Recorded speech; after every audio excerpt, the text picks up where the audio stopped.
మీ తాతగారి "నువ్వు రాజకీయాల్లోకి రావాలి బిడ్డ" అంటూ ప్రజలైతే చెప్తున్నారు.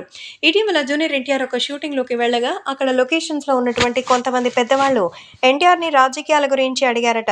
మీ తాతగారు రామారావు గారిలాగా నువ్వు కూడా రాజకీయాల్లోకి రావాలని ఆయన్ని కోరినట్టుగా అయితే తెలుస్తోంది. మరి జూనియర్ ఎన్టీఆర్ దానికి నవ్వుతూనే సమాధానం చెప్పారట. యంగ్ టైగర్ ఎన్టీఆర్ రాజకీయాల్లోకి రావాలనైతే కోరుకుంటున్నారు అందరూ. మరి ఎన్టీఆర్ రాగలుగుతారా? సో, ఎన్టీఆర్‌కి సంబంధించి ఈ విషయం తెలుసుకొని ఒక్కసారిగా అయితే షాక్‌లో ఉన్నట్టుగా అయితే సమాచారం. కాబట్టి సోషల్ మీడియాలో సైతం ఈ విషయం ఎంతగానో సంచలనంగా మారుతోంది. ఇక అభిమానులు కూడా వీటి గురించి తెలుసుకొని ఎంతగానో ఆనందం వ్యక్తం చేస్తున్నారు.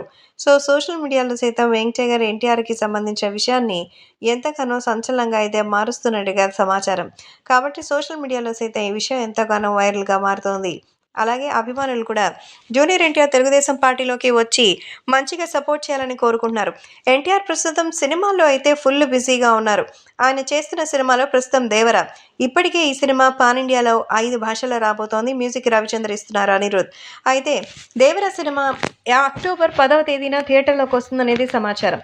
సో, అంతేకాకుండా ఈ సినిమాకి మరి ఎంతో అద్భుతమైనటువంటి సీక్వెల్ కూడా ఉంటుందని బాలీవుడ్ హీరోయిన్ జాన్వీ కపూర్ హీరోయిన్‌గా నటిస్తోందని తెలుస్తోంది. కాబట్టి ఎంతో అద్భుతమైనటువంటి విషయాల్లో వీటికి సంబంధించిన విషయం తెలుసుకొని అందరూ ఎంతగానో షాక్ అవుతున్నారు. కాబట్టి ఇప్పుడు సోషల్ మీడియాలో సైతం ఎంతో సెన్సేషన్‌గా మారుతోంది.